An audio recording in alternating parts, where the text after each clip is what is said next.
3, 2, 1, 0. All engine running. Liftoff. We have a liftoff. 32 minutes past the hour. Liftoff on Apollo 11.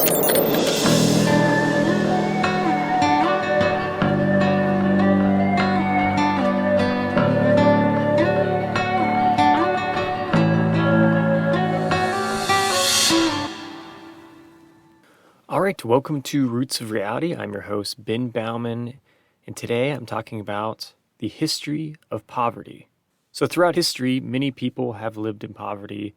After all, the idea of having a kitchen stocked full of food and water was unheard of for most of human history, given that for most of our species' existence, we were hunter-gatherers, hunting and searching for food to survive.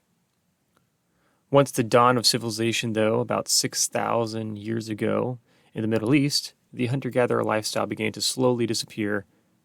Yet poverty and food insecurity have remained as societies all over the world still struggle with inequality and hierarchies, where the powerful and wealthy of society often control so much of the wealth that, due to corruption, and thus many others end up dwelling in poverty as a result.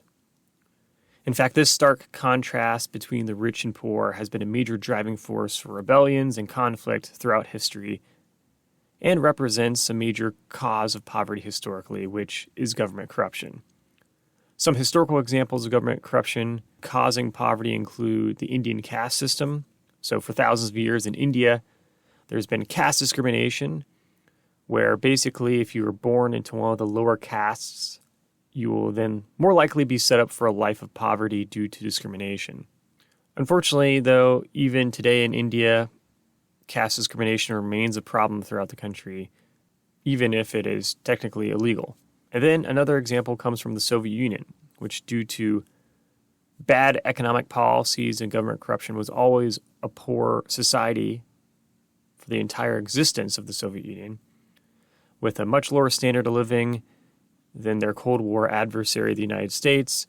In fact, throughout the existence of the Soviet Union, food shortages and long lines waiting for basic goods like bread were not uncommon due to various crises, many of which were caused by the government. And then there's the history of poverty of African Americans in the United States. After the end of slavery in 1863 during the American Civil War, which wouldn't fully go into effect for a couple years with the last slaves being freed in 1865 in Texas.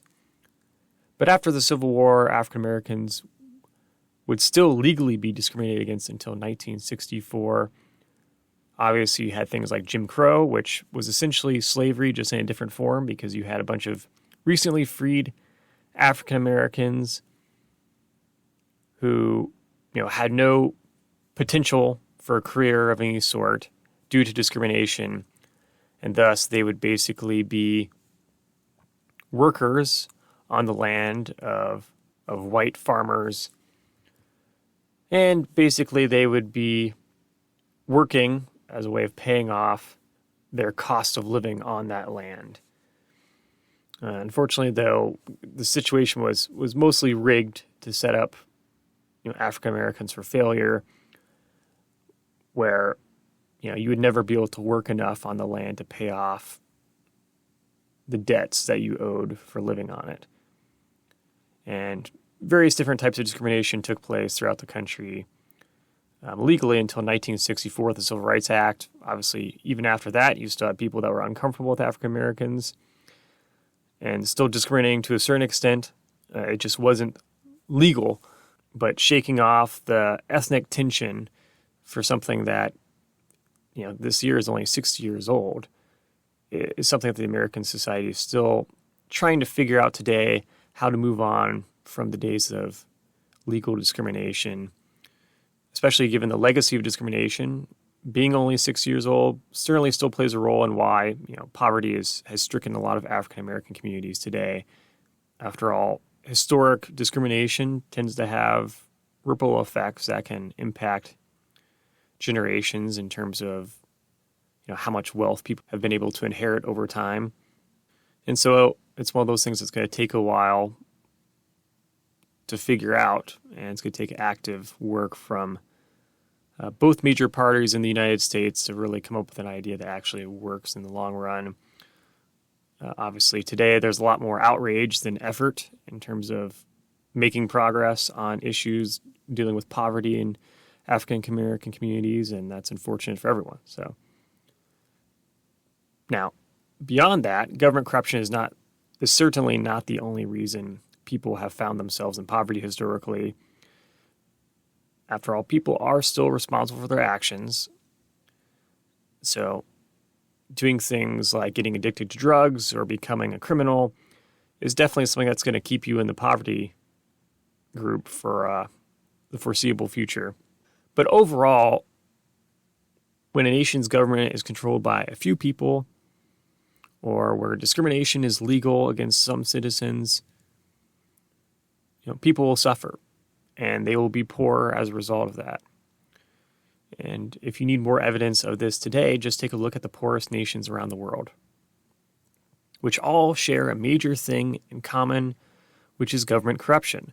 This is especially an issue in Africa, which has more countries in poverty than any other continent in the world. And according to the United Nations, has the most countries designated as least developed. Beyond Africa, though, there are also countries in Asia like Afghanistan and Bangladesh. Or if you're going into the Caribbean, there's countries like Haiti that also have massive amounts of poverty. But all these countries have serious corruption issues, and one of those situations where you kind of always have governments coming and going. You have civil wars, you have just all sorts of things where people are basically controlling most of the wealth and using the country's economy as a personal piggy bank. So that's a problem that will only be fixed when a truly democratic system is installed and you have officials that are held accountable for their actions. So with that, poverty has existed throughout the history of human civilization and will be one that will always exist for the foreseeable future. On the bright side, though, the world has less poverty today than ever before. For example, according to Our World in Data, in 1820, 76% of the world lived in extreme poverty. But by 2018, only 9% live in extreme poverty. Thus, no matter what issues we face as a species, we can't forget how far we've come historically. It's very easy to get stuck in the mindset of presentism, where you think about the world today and all its problems and you think it's the worst it has ever been.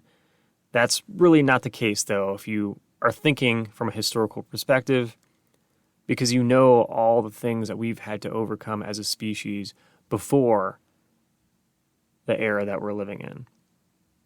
And so that's why, in many ways, history is hope and something that you should always be thinking about when you're worried about the issues of today. Someone's always been in your shoes and has overcome it, and there have always been issues. There's no way around it.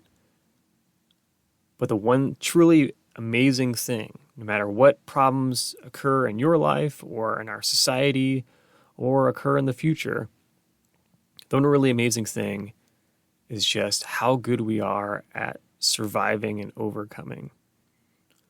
So no matter what the issues are, whether it's poverty or whether it's societies dealing with climate change or anything else, as a species, technically we're undefeated when it comes to overcoming problems because we're still here. So there's no reason to think we can't overcome the next problems we're dealing with right now or the problems of the future. So as always, remember, billions of years led to you, so make the most of it.